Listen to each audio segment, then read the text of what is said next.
जय श्री राम, जय श्री कृष्ण। आपका दोस्त गिरिराज निवाड़ा।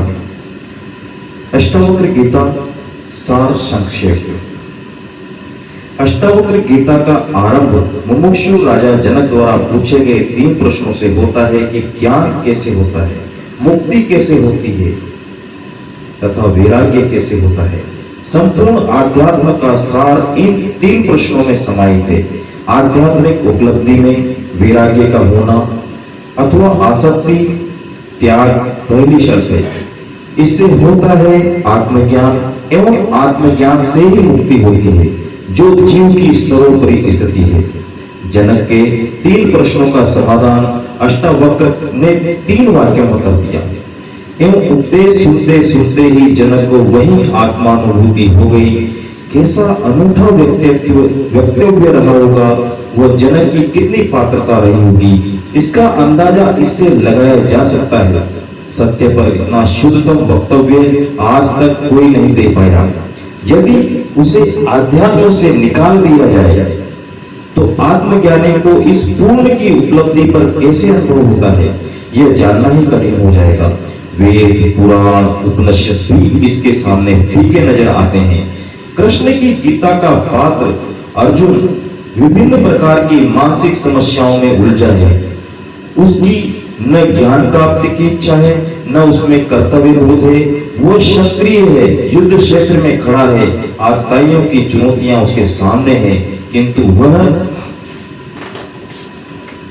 अनेक कर्तव्य कर्म से भागना चाहता है। झूठी तर्क संगति देता है, कभी पाप पुण्य की, कभी स्वर्ग नरक की, कभी सन्यास की बातें करता है, किंतु न उसमें कर्तव्य बोध है, न गुरु के प्रति निष्ठा। भगवान कृष्ण उसे सभी प्रकार से आध्यात्मिक पक्षों को समझाते हुए कर्तव्य बोध कराते हैं, किंतु अर्जुन अधिक प्रज्ञावान न होने से वह हर समाधान पर नए नए तर्क देता है। उसके ऐसी भ्रमित बुद्धि को देखकर कृष्ण ने जब अपने सारे प्रयत्न निष्फल होते देखे तो वे उसे अपने विराट स्वरूप का दर्शन कराते हैं। तब कई अर्जुन को कृष्ण के व्यक्तित्व का पता चलता है, तो वह समर्पण भाव के साथ ही उस दिव्य वाणी का ग्राहक बन जाता है, जिससे वह युद्ध को जीत सका। राजा जनक अर्जुन से कहीं अधिक नम्र, शुद्ध चित्त, मुमुक्षु, प्रतिभा संपन्न एवं गुरु में पूर्ण श्रद्धा रखते थे। उन्होंने एक भी शंका नहीं उठाई, न झूठे तर्क दिए, गुरु के कहते ही समर्पित हो गए। यह समर्पण ही द्वार बन गया, जिससे गुरु उसमें फौरन प्रवेश कर गए। पूर्ण बोध से ही घटना घट गई। आत्मज्ञान में समस्या ज्ञान की नहीं, उलझे मन की है। मन की सफाई में ही सारा समय लग जाता है, वह फिर भी व्यक्ति रीता ही रह जाता है। शुद्ध एवं स्वच्छ मन इसकी अनिवार्य शर्त है। कोई इसे पूरी मात्र कर दे तो गुरु का प्रसाद तत्काल ही उपलब्ध हो जाता है। इसमें एक क्षण का भी विलंब नहीं होता। राजा जनक जैसे पात्रता होने पर हर व्यक्ति को ऐसी घटना घट सकती है। इसमें धर्म, संप्रदाय, देश, जाति, काल कोई बाधा नहीं है। यदि कोई इसे गंभीरता से हृदयंगम कर ले तो आत्मबोध की झलक मिल सकती है।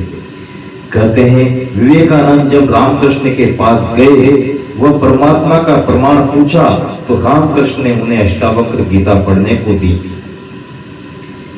कि तुम इसे पढ़कर मुझे सुनाओ, मेरी दृष्टि कमजोर है। कहते हैं विवेकानंद इस पुस्तक को पढ़ते पढ़ते ही ध्यानस्थ हो गए। वो उनके जीवन में क्रांति घट गई। आध्यात्मिक क्रांति बोध से आती है, अन्य क्रियाएं कहीं काम नहीं आती। अष्टावक्र ने कहा है, चर्म का चमड़ी को देखता है, वह ज्ञानी आत्मा को देखने की क्षमता आना ही उसकी पात्रता है, जिससे उपलब्धि संभव है। जनक ऐसे ही प्रज्ञावान थे, जिनको थोड़े से ही प्रयास से आत्मबोध हो गया। पूर्व जन्म की पात्रता रही होगी तथा इस जन्म की मुमुक्षा। इन दोनों कारणों के उपस्थित होने से ही घटना शीघ्र घट गई। 100 अंश ताप पर पानी खोलता है, जिसको 99 अंश ताप पूर्व जन्म में ही मिल चुका है, वह केवल 1 अंश ताप मिलते ही खोल उठता है।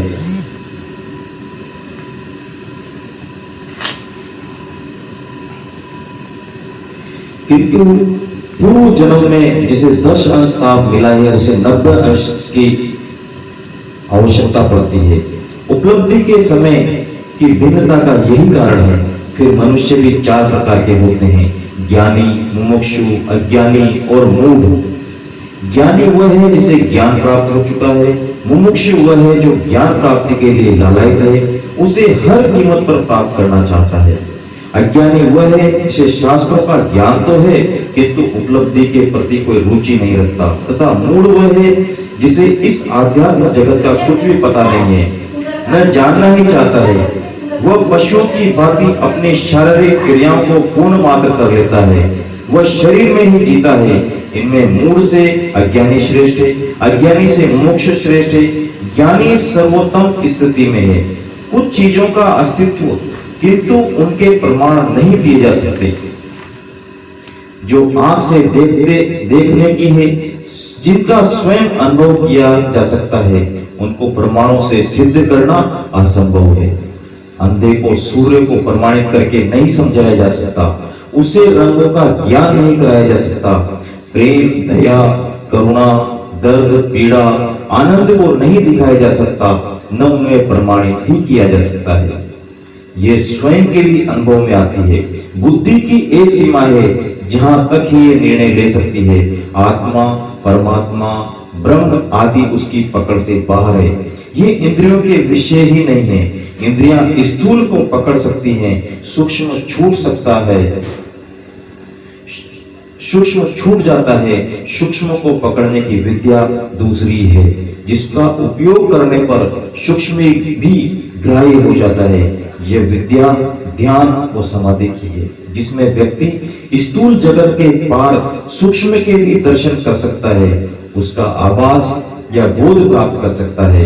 सूक्ष्म स्थूल सूक्ष्म का ही रूपांतरण है। यदि सूक्ष्म जगत नहीं है तो स्थूल की उत्पत्ति भी असंभव हो जाती है। अज्ञानी स्थूल को ही पकड़ पाते हैं, वह ज्ञानी इस सूक्ष्म को भी पकड़ लेते हैं। आध्यात्म इस सूक्ष्म को पकड़ने का विज्ञान है। इसकी कुछ शर्तें हैं जिन्हें पूरा किए बिना सूक्ष्म का ज्ञान नहीं हो सकता। आत्मज्ञान के लिए निर्विकार चित्त व साक्षी भाव चाहिए। महर्षि पतंजलि ने कहा है, योगश्च चित्त वृत्ति निरोध। चित्त की वृत्तियों का निरोध ही योग है। इन चित्त की वृत्तियों को रोकने की भिन्न भिन्न विधियां हैं, किंतु उच्च बोध होने पर इन विधियों की आवश्यकता नहीं पड़ती। भगवान बुद्ध ने भी कहा है कि जो समझ सकते हैं उन्हें मैंने बोध दिया है, वह ना समझो को मैंने विधियां बांट दी है। ना समझो के लिए बोध काम नहीं करेगा, उनके लिए विधियां ही ठीक है। राजा जनक में बोध था, विद्वान थे, समझती, अतः अष्टावक्र ने उन्हें कोई विधियां नहीं बताई। न यम नियम साधने को कहा, न आसन, मुद्रा, प्राणायाम बताए, न जप तप के लिए कहा, न गायत्री पुनश्चरण करवाया, न पूजा पाठ की शिक्षा दी। सीधे बोध को छुआ, वह जनक जाग उठे। यह जनक का कौशल्य था कि जिससे सुनते सुनते ही आत्मज्ञान हो गया और कुछ करना नहीं पड़ा। गुरु ने भी उपयुक्त पात्र देखकर अपनी पूरी शक्ति का प्रयोग किया होगा, तभी यह संभव हुआ। अष्टावक्र का ज्ञान प्राप्ति हेतु मात्र उपदेश इतना ही था कि आत्मज्ञान के लिए कुछ करना नहीं है, क्रिया मात्र बंधन है। क्रिया के साथ फल की आकांक्षा सदा लगी रहती है, इनके साथ अपेक्षाएं जुड़ी रहती है। हर क्रिया की प्रतिक्रिया होती है, वह उसका निश्चित फल अवश्य मिलता है। यही मुक्ति में बाधा बन जाती है। अष्टावक्र ने समाधि का अनुष्ठान भी बाधक बताया है। अष्टावक्र का सारा उपदेश बोध का है, जागरण का है। मनुष्य शरीर, मन, बुद्धि, अहंकार में जीता है। इन्हीं से उसे सुख दुख का अनुभव होता है। काम, क्रोध, लोभ, मोह, मद, मत्सर आदि इन्हीं से जुड़े हैं। इन्हीं के कारण वो भोगों में रुचि लेता है। जीवन समस्या नहीं है, किंतु मनुष्य के गलत दृष्टिकोण ने ही उसे समस्या बना दिया है। जैसे मकड़ी स्वयं ही जाला बुनती है, वह उसमें स्वयं फंस जाती है, कोई दूसरा उसका कारण नहीं है। ऐसी ही स्थिति मनुष्य की है। कि ये सभी बंधन उसने स्वयं ने ही निर्मित किए हैं, वह स्वयं ही उसमें उलझ कर रह गया है। किंतु मनुष्य न शरीर है, न मन, न बुद्धि, न अहंकार, वह शुद्ध चैतन्य मात्र है। शरीरस्थ यह चैतन्य ही आत्मा है, वह विश्व की समस्त आत्माओं का एक एकत्व भाव ही ब्रह्म है। दोनों अभिन्न है।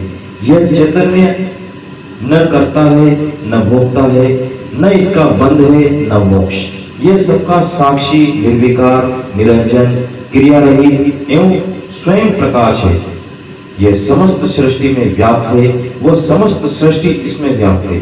सृष्टि का आधार ही यह चैतन्य है। सृष्टि इसी चैतन्य की अभिव्यक्ति मात्र है। सृष्टि अनित्य है, यह चैतन्य शाश्वत और नित्य है, यही मूल तत्व है। सृष्टि इसी के सृजन का परिणाम है। ऐसे चैतन्य व बोध हो जाना ही मुक्ति है। इस मुक्ति के लिए अष्टावक्र जी कहते हैं कि इस सांसारिक विषयों के प्रति जो तुम्हारी आसक्ति है उसे विष के समान छोड़ दें तथा स्वयं को वही शुद्ध चैतन्य आत्मा मानकर इसमें निष्ठा पूर्वक स्थित हो जाओ। यही है वैराग्य, ज्ञान व मुक्ति का रहस्य। सारे आध्यात्म का रहस्य मात्र 3 सूत्र में खोल कर रख दिया। यह गुरु की महत्ता है, वह शिष्य की पात्रता कि उसे जनक ने उसी क्षण ग्रहण कर लिया, न कोई तर्क दिया, न शंका प्रकट की, न अविश्वास, न अपनी बुद्धि व शास्त्रीय ज्ञान को बीच में अड़ाया। पूर्ण श्रद्धा से इन वाक्यों को अमृत के समान पी गए। इस कथन के बाद अष्टावक्र मन, अहंकार, शरीर, चैतन्य, आत्मा की थोड़ी सी व्याख्या देते हैं जिससे ये तथ्य जनक को सुपाच्य हो जाए। इतने कम श्रम में जनक को पूर्ण आत्मबोध हो गया तथा वे उसकी अभिव्यक्ति देने लगे। अष्टावक्र को विश्वास तो हो गया कि इसे आत्मबोध तो हो चुका है, किंतु उसे और दृढ़तर बनाने के लिए जनक की परीक्षा हेतु अनेक प्रश्न करते हैं। जनक इस संपूर्ण परीक्षा में 100% अंकों से उत्तीर्ण होते हैं। कितना अद्भुत व्यक्ति रहा होगा जनक। कहते हैं राई की ओट में पर्वत छिपा है, किंतु उस राई की ओट को भी कोई सद्गुरु ही हटा सकता है। यह पर्दा आत्मा पर नहीं, हमारी आंख पर पड़ा है। आत्मा तो निवस्त्र है, प्रत्यक्ष है, सामने है, देखने की क्षमता मात्र आनी चाहिए। सद्गुरु दृष्टि या बोध देकर उसे अनावृत करता है। शिष्य के ज्ञान के लिए गुरु की उपस्थिति मात्र पर्याप्त है, जिससे घटना घटती है। मीरा, कबीर, रमण, संत ज्ञानेश्वर, विवेकानंद, भरतहरि आदि अनेकों उदाहरण हैं जो ये प्रमाणित करते हैं कि आत्मज्ञान में गुरु की अनिवार्यता है। इसलिए आध्यात्मिक उपलब्धि में गुरु का महत्व सर्वोपरि है। गुरु ईश्वर का ही प्रतिरूप होता है, वही ईश्वर का साकार अवतार है। उसकी महिमा ईश्वर से किसी प्रकार कम नहीं है। ईश्वर भी गुरु के माध्यम से ही सहायता करता है। ज्ञानार्थी को गुरु ही मार्ग दिखाता है, किंतु उपलब्धि स्वयं की पात्रता के बिना नहीं होती। अतः दोनों जहां मिल जाते हैं वहीं लोहा पारस के संपर्क से स्वर्ण बन जाता है। शिष्य की पात्रता के लिए आवश्यक है उसकी मुमुक्षा, प्रखर प्रज्ञा, श्रद्धा, समर्पण भाव, नम्रता एवं पूर्व जन्म में अर्जित ज्ञान। योग वशिष्ठ में कहा है, शिष्य की विशुद्ध प्रज्ञा ही तत्व साक्षात्कार का कारण है। महर्षि विश्वामित्र ने भी कहा है, गुरु वाक्य से जो तत्व ज्ञान प्राप्त होता है उसका कारण शिष्य की प्रज्ञा ही है। ऐसी प्रज्ञा अनेक जन्मों के सुकृत्यों के फल से प्राप्त होती है। जीवन एक नहीं है, बल्कि अनेकों जन्मों की श्रृंखला में एक कड़ी है। वर्तमान जीवन पूर्व जन्म की भित्ति पर खड़ा है तथा भविष्य का निर्धारण करने वाला है। जीवन में किया गया हर कृत्य अपने अगले जीवन पर अपनी छाप छोड़ता है। ज्ञान प्राप्ति की जिज्ञासा भी पूर्व जन्म के संस्कारों के बिना नहीं होती। जब संस्कार तीव्र हो जाते हैं तब वह व्यक्ति सद्गुरु की कृपा का प्रसाद अनायास ही प्राप्त कर लेता है। जैसा जनक के साथ हुआ वैसे सबके साथ हो सकता है, यदि पात्रता की शर्त पूरी कर दी जाए। इसलिए कहा है, गुरुर् ब्रह्मा गुरुर् विष्णु गुरुर्देवो महेश्वराय गुरुर् साक्षात परब्रह्म तस्मै श्री गुरुवे नमः। ऐसे गुरु को शत शत नमन करता हुआ उसी के प्रसार स्वरूप इस अष्टावक्र गीता की व्याख्या करने का दुस्साहस कर रहा हूँ तथा गुरु कृपा से ही जनहितार्थ पूर्ण करने की कामना करता हूँ। अतः श्री गुरुवे नमः। पहला प्रकरण, विषयों का परित्याग कर आत्मा अथवा चैतन्य में स्थित होना ही मुक्ति है। जनक उवाच। राजा जनक ने ज्ञान प्राप्ति एवं मुक्ति हेतु अष्टावक्र के सामने जिज्ञासा की कि हे प्रभु, ज्ञान कैसे प्राप्त होता है, मुक्ति कैसे होती है और वैराग्य कैसे प्राप्त होता है, ये मुझे कहिए। आध्यात्म में ज्ञान का अर्थ है आत्मज्ञान। आत्मज्ञान ही मात्र ज्ञान है, बाकी सब विज्ञान है, जानकारी है, सूचनाएं हैं जो बाहर से प्राप्त होती हैं। यह जड़ प्रकृति उस चैतन्य तत्व की ही अभिव्यक्ति है, उसी का खेल है, लीला है, नृत्य है। ये चैतन्य ही समस्त सृष्टि का आधारभूत तत्व है जो समस्त जड़ चेतन में व्याप्त है। इस व्यष्टि चेतन को आत्मा तथा समस्त चेतन को ही ब्रह्म कहा गया है। दोनों एक ही तत्व हैं। आत्मा का ज्ञान ही परमात्मा का ज्ञान है। आत्मा से परमात्मा यानी ब्रह्म भिन्न नहीं है। इस आत्म तत्व का ज्ञान होने पर सब कुछ जाना हुआ हो जाता है। उपनिषद कहते हैं कि यास्मिन विज्ञते सर्वविद विज्ञान होती, जिसके जानने से सब कुछ जाना हुआ हो जाता है, संपूर्ण सृष्टि का रहस्य ज्ञात हो जाता है। फिर जानने को कुछ बाकी नहीं रहता। मनुष्य शरीर, मन, बुद्धि, अहंकार आदि नहीं, बल्कि आत्मा ही उसका वास्तविक स्वरूप है। वही नित्य, शाश्वत एवं सनातन है। प्रकृति अनित्य है। इस आत्मा का ज्ञान ही स्व का ज्ञान है।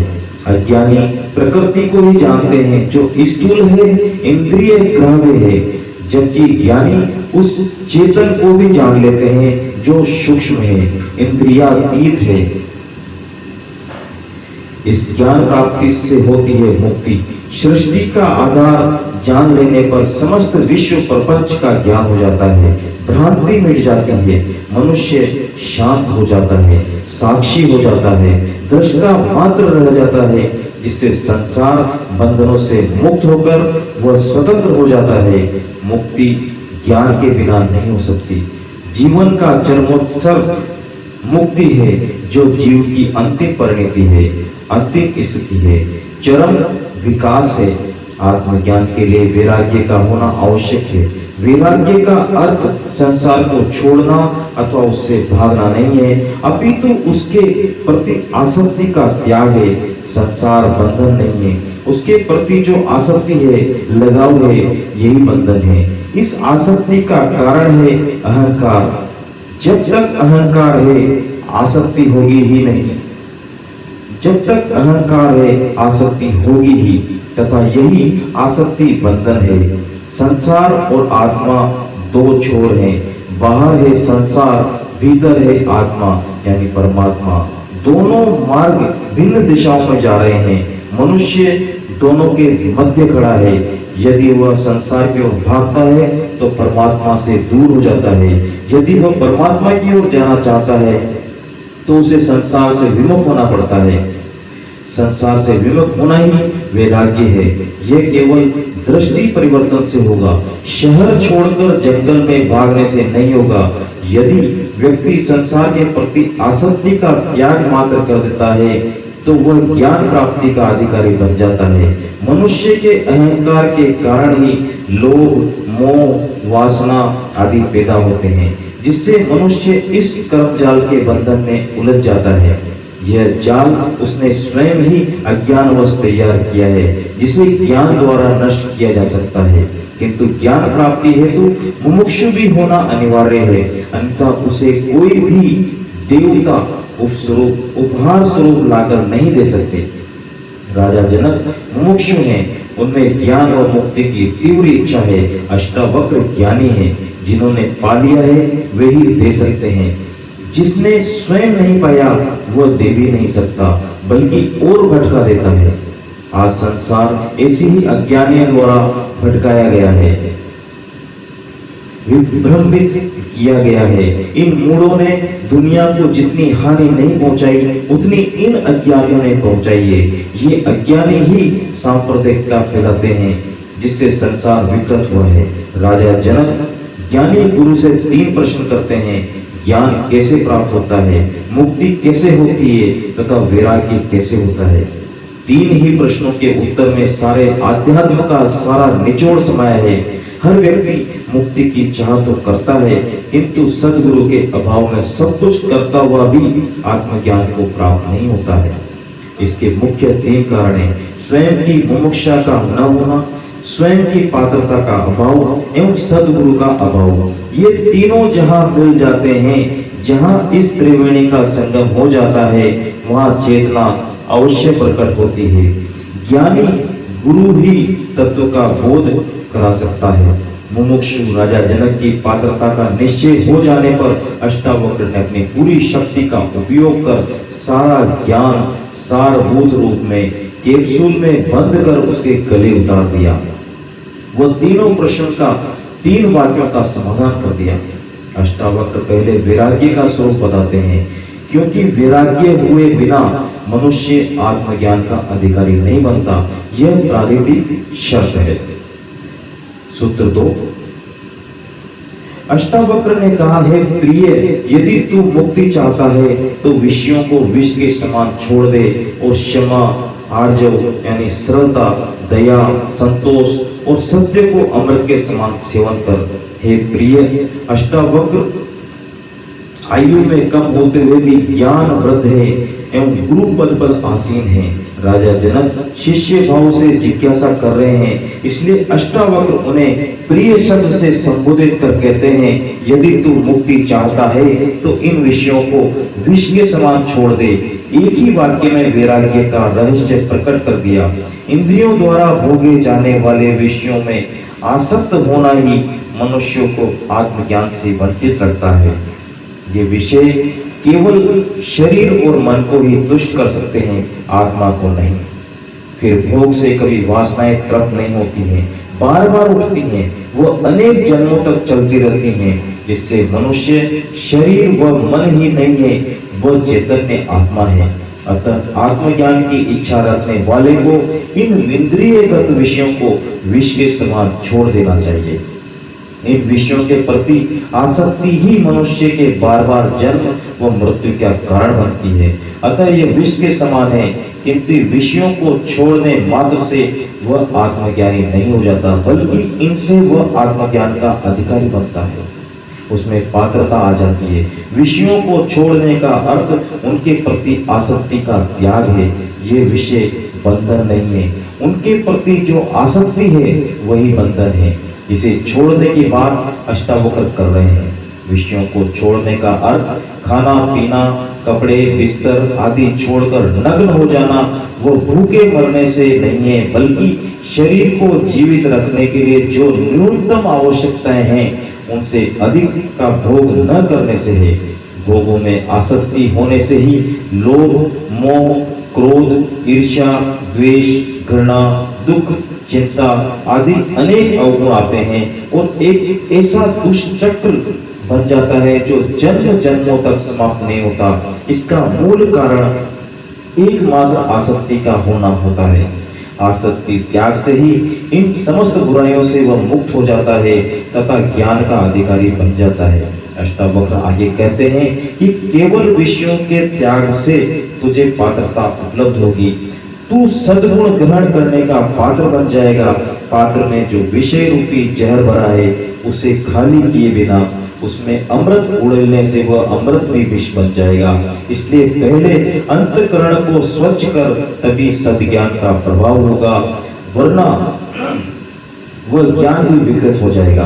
अंतःकरण स्वच्छ होने पर तू क्षमा, सरलता, दया, संतोष एवं सत्य रूपी अमृत को उसमें भरकर सेवन कर, तभी तुझे अमृत का लाभ होगा। ये विषय अनित्य है, अविद्याजनित है तथा क्षमा, सरलता, सत्य आदि शाश्वत है। तू अनित्य के भोग को छोड़कर नित्य शाश्वत का सेवन करे तो तू अमृत को उपलब्ध होगा। विषय त्याग से देह के प्रति जो छूटा तादात्म्य हो गया है वह छूटेगा, तभी आत्मा के साथ तादात्म्य में स्थापित होगा। भोगों के प्रति आसक्ति का त्याग ही वैराग्य है। अष्टावक्र अब राजा जनक को अपने स्वरूप का बोध कराते हैं। सूत्र 3। तू न पृथ्वी है, न जल है, न अग्नि है, न वायु है, न आकाश है। मुक्ति के लिए अपने को इन सब का साक्षी चैतन्य रूप जान। राजा जनक का पहला प्रश्न है, ज्ञान कैसे प्राप्त होता है। अष्टावक्र पहले ज्ञान की अनिवार्यता, अनिवार्य शर्त वैराग्य की व्याख्या करने के बाद जनक को अपने निज स्वरूप का बोध कराते हैं। वे कहते हैं, मनुष्य शरीर मात्र नहीं है, वो चैतन्य आत्मा है। आत्मा ही उसका वास्तविक स्वरूप है, वही सम्राट है। यह शरीर, मन, बुद्धि आदि उनके भृत्य हैं जो उसके आदेशानुसार कार्य कर रहे हैं। ये चूंकि स्थूल है इसलिए इनका प्रत्यक्ष बोध होता है। आत्मा सूक्ष्म है, जिसके ज्ञान के अभाव में ऐसी भ्रांति होती है कि मैं शरीर हूँ, यही अज्ञान है।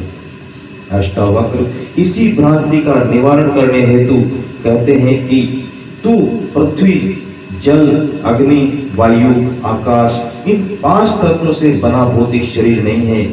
ये पंच तत्व भौतिक हैं, अनित्य हैं, नष्ट होने वाले हैं, मृत्यु पर नष्ट हो जाएंगे, किंतु तू फिर भी जीवित रहेगा। वह मृत्यु के बाद भी तू अपनी अगली यात्रा पर निकल जाएगा। शरीर को पुराने वस्त्र के समान छोड़कर नया वस्त्र धारण कर लेगा। यह शरीर तेरा वस्त्र मात्र है, तू इससे भिन्न है। यह तेरा शरीर भौतिक पदार्थों से बना है। तू घर नहीं है बल्कि उसमें रहने वाला मालिक है। तू उसमें निवास करने वाला साक्षी चैतन्य रूप, संपूर्ण भौतिक जगत का आधार यही चैतन्य है। तू भी वही चैतन्य है। अपने को भौतिक शरीर समझने की जो तुझे अनेक जन्मों के अभ्यास के कारण भ्रांति हो गई है, उसे मिटाकर अपने ही साक्षी चैतन्य स्वरूप ज्ञान, अपने को साक्षी चैतन्य स्वरूप जान। यही ज्ञान यदि तू उस समस्त दृश्य प्रपंच का साक्षी दृष्टा बन जाता है तो तुझे आत्मबोध हो जाएगा। यही सूत्र है, इसे पकड़ने पर अन्य कोई साधना आवश्यक नहीं रह जाती। हम कहते हैं यह शरीर मेरा है, मन मेरा है, बुद्धि मेरी है आदि, तो यह मैं कौन है जिसके ये सभी हैं। निश्चित ही ये सभी मैं से भिन्न है, तभी हम कहते हैं कि यह मेरा है। अन्यथा मेरा कैसे कहा जा सकता है। जो मेरा है वह इस मैं से मिला है, तो उन्हें छोड़ा भी जा सकता है। वह इन सब मेरे के छूटने पर जो शेष बच जाता है वही मैं का वास्तविक स्वरूप है। यही मैं आत्म तत्व है। इसका ज्ञान होने पर ये सब विजातीय तत्व उससे भिन्न प्रतीत होने लगते हैं। यही आत्मज्ञान है। अष्टावक्र राजा जनक को आत्मबोध कराने के बाद मुक्ति के लिए कहते हैं। तो जनक का दूसरा प्रश्न है, मुक्ति कैसे होती है। सूत्र 4, यदि तू देह को अपने से अलग कर और चैतन्य में विश्राम कर स्थित है तो अभी ही सुखी, शांत और बंध मुक्त हो जाएगा। अष्टावक्र कहते हैं कि वैराग्य होने से पात्रता आएगी, फिर गुरु द्वारा तत्व ज्ञान का बोध कराए जाने पर होगा आत्मज्ञान। किंतु मुक्ति के लिए आत्मज्ञान ही पर्याप्त नहीं है। यह निश्चय हो जाना कि मैं शुद्ध चैतन्य आत्मा हूँ, मैं साक्षी हूँ, यह शरीर आदि मैं नहीं हूँ आदि ही मुक्ति के लिए पर्याप्त नहीं है। इस आत्मज्ञान के बाद भी यदि शरीर आदि से तादात्म्य में बना रहा तो फिर पुनर्जन्म की संभावना बढ़ जाती है।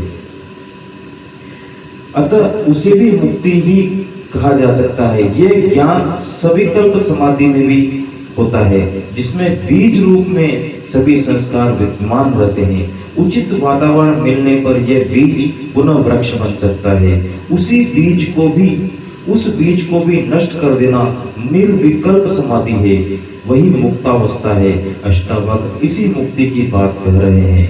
तू आत्मज्ञान प्राप्ति के बाद यदि देह से अपनी आसक्ति छोड़कर उससे तादात्म्य जोड़कर पूर्ण रूपेण चैतन्य आत्मा में विश्राम कर स्थित है तो अभी तू सुखी, शांत और बंध मुक्त हो जाएगा। अपने शुद्ध स्वरूप आत्मा को जान लेना ही पर्याप्त नहीं है, उसी में निरंतर स्थित रहना है। यही निर्विकल्प समाधि की स्थिति है, यही मुक्ति है। पतंजलि अष्टांग योग में अंतिम स्थिति में ही समाधि की बात करते हैं। अष्टावक्र पहले ही वाक्य में जनक को समाधि का ज्ञान करा देते हैं। शरीर और आत्मा के मध्य ऐसे 7 आवरण हैं। योग शरीर से आरंभ करके एक एक आवरण को विधि पूर्वक खोलकर आत्मा तक पहुंचता है। अष्टावक्र सीधे आत्मा का बोध कराते हैं। वह बाकी सभी उदाहरणों को एक ही साथ नष्ट करने की बात करते हैं। वे कहते हैं ये सभी आवरण वास्तविक नहीं है, भ्रांति मात्र है। भ्रांति का विनाश बोध ही संभव है, वहां क्रिया काम नहीं आएगी। आत्मा के साथ अहंकार जुड़ा है। अहंकार से वासना पैदा होती है। वासना पूर्ति हेतु उसे शरीर मिलता है। यदि वासना नहीं है तो शरीर की आवश्यकता ही नहीं थी। योग का केंद्र शरीर है। यदि तू इससे पृथक होकर सीधे आत्मभाव में स्थित हो जाता है तो तू अभी सुखी, शांत एवं मुक्त हो जाएगा। कितना सार गर्भित तथ्य है। अभी एक क्षण का भी विलंब नहीं होगा।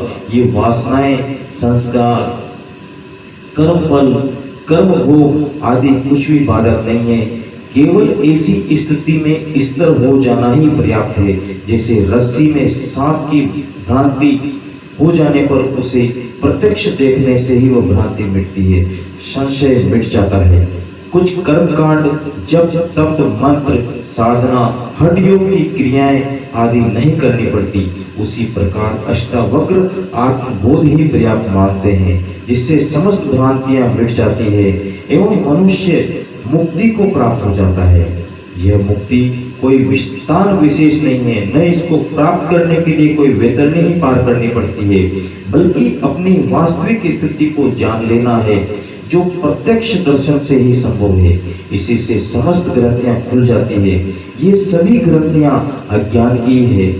शिव गीता में कहा गया है, मोक्ष का किसी लोकांतर में, ग्रह या ग्राम में निवास नहीं है, किंतु अज्ञान रूपी हृदय ग्रंथि का नाश ही मोक्ष कहा जाता है। जो चैतन्य आत्मा में विश्राम कर ठहर गया वही मुक्त है। सभी कर्म शरीर व मन के हैं। जो शरीर और मन के प्रति आसक्ति रखता है उसी के कर्म बंधन का कारण बनते हैं। आत्मा का कोई बंधन नहीं है, वो करता ही नहीं, दृष्टा है। दृष्टा कभी कर्म बंधन में नहीं बनता। ये सभी भोग, कर्म, अहंकार, लोभ आदि शरीर व मन के धर्म है, आत्मा के नहीं है। जो अपने को आत्मा मानकर शरीर से अपना संबंध छोड़ देता है वो मुक्त ही है। यही अष्टावक्र का परम उद्देश्य है।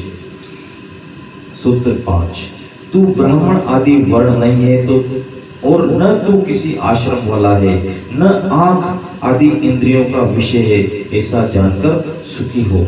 अष्टावक्र जी ने 3 ही सूत्रों में राजा जनक के 3 प्रश्नों ज्ञान, मुक्ति और वैराग्य का स्पष्टीकरण देकर मुक्ति की विधि बता दी।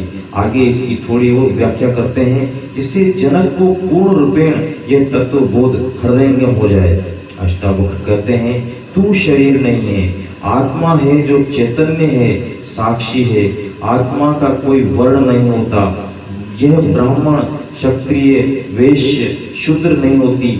यह तो चैतन्य ऊर्जा मात्र है जो समस्त प्रकार के जीवों में समान रूप से व्याप्त है। यह आत्मा न किसी वर्ण वाली है, न आश्रम वाली है। यह हिंदू, मुस्लिम आदि धर्म वाली भी नहीं है, न इसकी कोई जाति है, न लिंग। ये 4 आश्रम ब्रह्मचर्य, गृहस्थ, वानप्रस्थ एवं संन्यास भी आत्मा के नहीं है। आत्मा न करता है, न भोगता, न भोग्य विषय।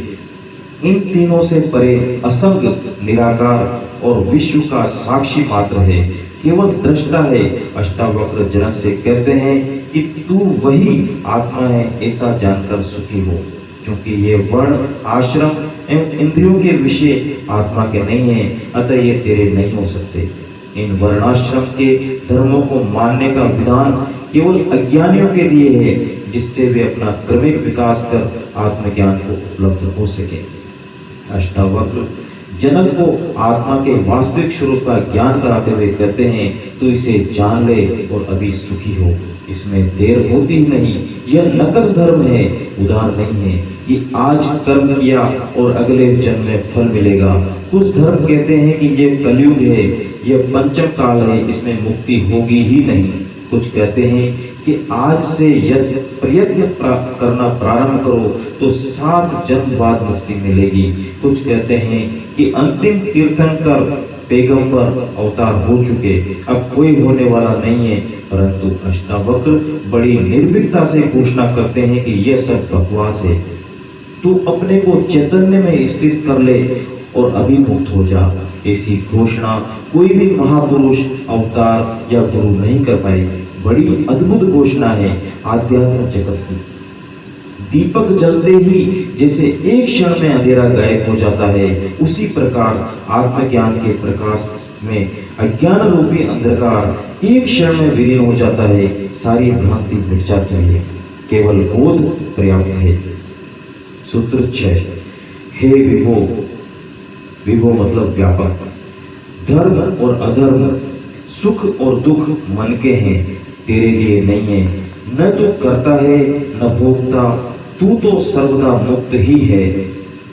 यह आत्मा चैतन्य है, मुक्त है, असीम है, सर्वस्त्र है, व्यापक है। यह किसी बंधन में बंधी ही नहीं है। शरीर सीमित है, मन बुद्धि सीमित है। आत्मा किसी एक शरीर या मन से बंधी नहीं है। ये सारी भिन्नता शरीरगत है, मानसिक है, आत्मगत कोई भिन्नता नहीं है। इसलिए अष्टावक्र राजा जनक को विभो यानी व्यापक शब्द से संबोधित करते हुए कहते हैं कि तू शरीर नहीं है, व्यापक आत्मा है, इसलिए तू सर्वदा मुक्त ही है। यह मुक्ति तेरा स्वभाव है, इसे पाना नहीं है, यह उपलब्ध है ही। केवल जाग कर देखना मात्र है। केवल ग्राहक होकर कोई ठीक से सुन मात्र ले तो घटना घट जाती है। उसी क्षण जन्म जन्मों की विस्मृति टूट जाएगी, स्मरण लौट आएगा। खोजने वाला भटक जाता है, खोजने पर परमात्मा नहीं मिलता।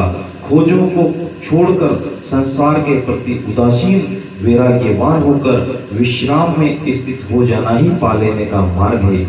आत्मा व्यापक है, सब में एक ही है, किंतु शरीर की भिन्नता के कारण अज्ञानी को आत्मा की भी भिन्नता का भ्रम हो जाता है।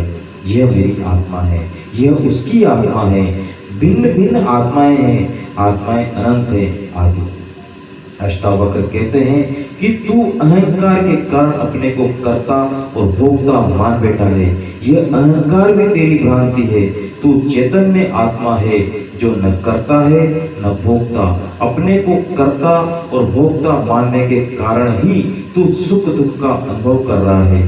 तू धर्म और अधर्म की बातें करता है, वास्तव में यह धर्म और अधर्म, सुख और दुख मन के ही हैं।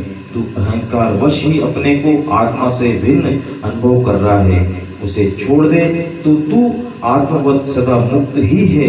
अहंकार और मन के मिटते ही तू कर्तापन और भोक्तापन से मुक्त हो जाएगा। वह इस धर्म अधर्म सुख दुख से भी मुक्त हो जाएगा। सूत्र 7। तू एक सबका दृष्टा है और सदा सचमुच मुक्त है। तेरा बंधन तो यही है कि तू अपने को छोड़कर दूसरे को दृष्टा देखता है। इस सूत्र में अष्टावक्र जी अद्वैत को प्रतिष्ठा देते हुए द्वैत धारणा को भी बंधन का कारण मानते हुए जनक से कहते हैं कि यह आत्मा ही परमात्मा है, यह ब्रह्म है, दोनों भिन्न नहीं है, एक ही है। तू भी वही ब्रह्म है तथा समस्त सृष्टि भी उसी एक ब्रह्म की अभिव्यक्ति है। वही परमात्मा है, सबका दृष्टा है, अतः तू ही सबका दृष्टा है। परमात्मा मुक्त है, अतः तू भी सचमुच मुक्त ही है। लेकिन तेरे बंधन का कारण मात्र इतना है कि तू अपने को छोड़कर दूसरे को दृष्टा देखता है। बड़ा अर्थपूर्ण सूत्र है द्वैत एवं अद्वैत का। अष्टावक्र कहते हैं तू सबका दृष्टा है, दूसरा कोई दृष्टा नहीं है। द्वैतवादी धर्म कहते हैं कि ईश्वर व मनुष्य भिन्न है, परमात्मा व आत्मा भिन्न है, ईश्वर व सृष्टि अलग अलग है। ईश्वर करता है, उसने सृष्टि बनाई, वो आसमान में स्वर्ग में कहीं बैठा है, वहीं से समस्त सृष्टि का संचालन कर रहा है। सब उसकी मर्जी से उसके आदेशानुसार हो रहा है। वो दया करता है, पुरस्कार देता है, दंड देता है, न्याय करता है। उसका पूरा शासन है, पूरी शासन व्यवस्था है। उसने सृष्टि बनाई, स्वर्ग नरक बनाए, पशु पक्षी जीव जंतु मनुष्य आदि बनाए। यह आत्मा ईश्वर नहीं है, उसकी संतान है। ईश्वर और आत्मा का पिता पुत्र का संबंध है, मालिक गुलाम का संबंध है। ईश्वर मुक्त है, आत्मा गुलाम है, वह बंधन में है। गुलाम कभी मालिक नहीं हो सकता। ईसाई, मुस्लिम व ब्रह्मा कुमारी वाले ऐसी ही मान्यता रखते हैं।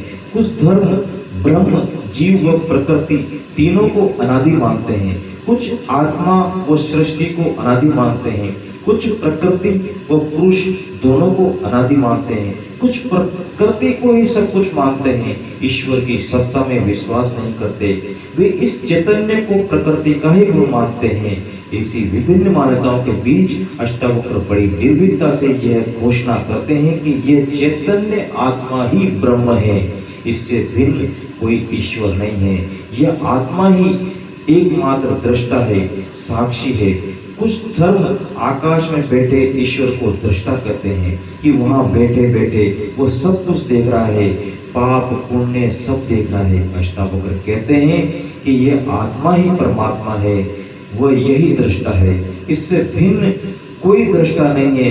यह आत्मा मुक्त ही है, किसी बंधन में बंधी ही नहीं। वे आगे जिन्हें तो कहते हैं कि तेरा बंधन यही है, तू इस आत्मा के अलावा दूसरे को दृष्टा देखता है। जब दूसरा मौजूद है तो बंधन हो ही गया। यदि एक ही है तो कौन किसे बांधे, वो मुक्त ही है। यदि ईश्वर आत्मा से भिन्न है, जो इससे बड़ा है, तभी बंधन की बात पैदा होती है कि ये आत्मा उसके अधीन है, गुलाम है, उसकी सेवक है। जब दूसरा है ही नहीं तो बंधन किसका, वो मुक्त ही है। अतः आत्मा से भिन्न ईश्वर की सत्ता को मानना भी बंधन है। ऐसी आत्मा कभी मुक्त हो ही नहीं सकती। इसलिए ईश्वर की सत्ता को आत्मा से भिन्न मानने वाले धर्मों में मुक्ति की धारणा नहीं पाई जाती। वे स्वर्ग नरक या ईश्वर के साम्राज्य की ही बातें करते हैं। केवल अद्वैतवादी ही मुक्ति की बात कर सकते हैं।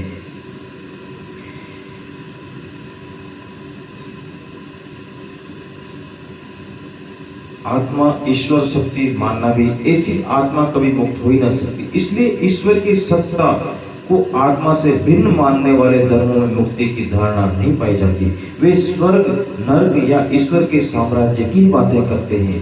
केवल अद्वैतवादी ही मुक्ति की बात कह सकते हैं। स्वतंत्र होने में बड़ा भय है, बड़ी असुरक्षा है। मनुष्य स्वभाव से ही गुलामी खोजता है, इसलिए उसने ईश्वर को अपना स्वामी एवं स्वयं को गुलाम मान लिया है। इसी विचारधारा ने दैत्यवादी धर्म को जन्म दिया। उपनिषद कहते हैं कि अयमात्मा ब्रह्म, तत्वमसि आदि ये अद्वैत की धारणा है। अष्टावक्र द्वैतवादी हैं, अद्वैतवादी हैं। इसलिए वे जनक से कहते हैं कि तू आत्मा है, वह वही आत्मा सबका दृष्टा परमात्मा है। इससे भिन्न किसी अन्य आकाश में बैठे हुए परमात्मा को दृष्टा मानना ही तेरा बंधन है। अज्ञानी ही आत्मा से भिन्न ईश्वर को दृष्टा, कर्म, फल प्रदाता एवं कर्ता मानते हैं, ज्ञानी नहीं मानते हैं। धन्यवाद। आज इतना ही। आपका दोस्त गिरराज में पड़ा।